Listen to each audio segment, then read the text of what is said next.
Hello everyone. So in this tutorial I'm going to show you some examples of Boolean simplification. I've already learned the necessary formulas and everything regarding Boolean algebra and Boolean simplification. So now I'm going to show some examples. Alright, so this is the first question, so I'm going to simplify it step by step. So let's begin. So as you can see, I'm going to work on the brackets in the beginning. So here b dot b prime, so this actually becomes 0, so I'm going to write 0 here, and same thing for c dot c prime, so this becomes 0 2.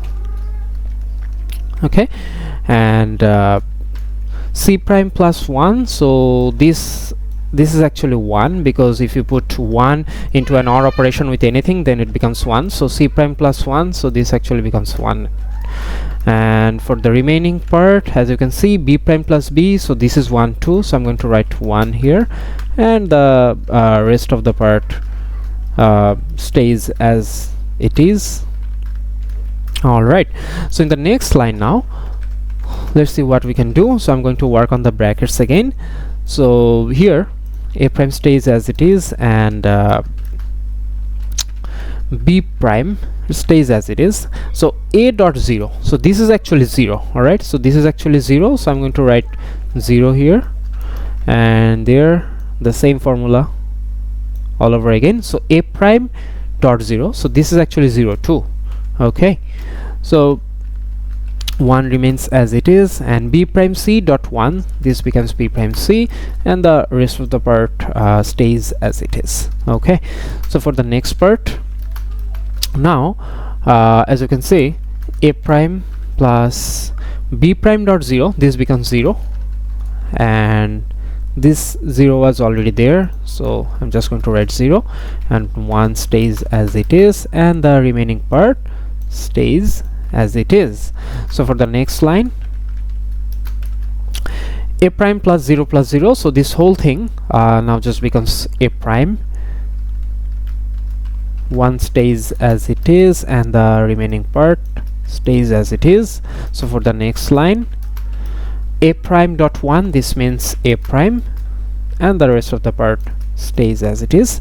So now I have to try to take some commons. Alright, so as you can see, from these two terms and this term over there, a prime b prime, I can actually take a prime as the common thing, right? So if I take a prime as common, then I can write it as b plus 1 plus b prime. Okay, right? So the remaining parts, the remaining terms, they stay as they are right now. So yeah, it goes like this. Okay, so in the next line, as you can see, b plus 1 plus b prime, this whole thing actually becomes 1, so I can just write a prime, and the remaining thing stays as it is. And in the next line, I'm going to take some commons again. So as you can see, the last two terms, c prime plus a b prime c prime, so I can actually take c prime as common, so I can take c prime as common, and it becomes 1 plus a b prime. Alright, so 1 plus a b prime, this actually means 1. Okay, so it looks like this one now. It looks like this, a prime plus b prime c plus c prime.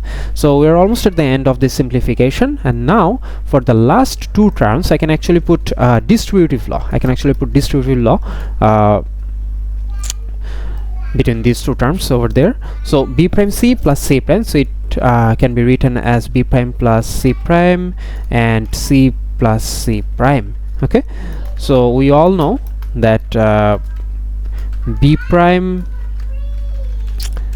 plus c prime stays as it is, but c plus c prime, this actually becomes 1. Okay, so we are almost at the end of this simplification. So the final answer would be a prime plus b prime plus c prime.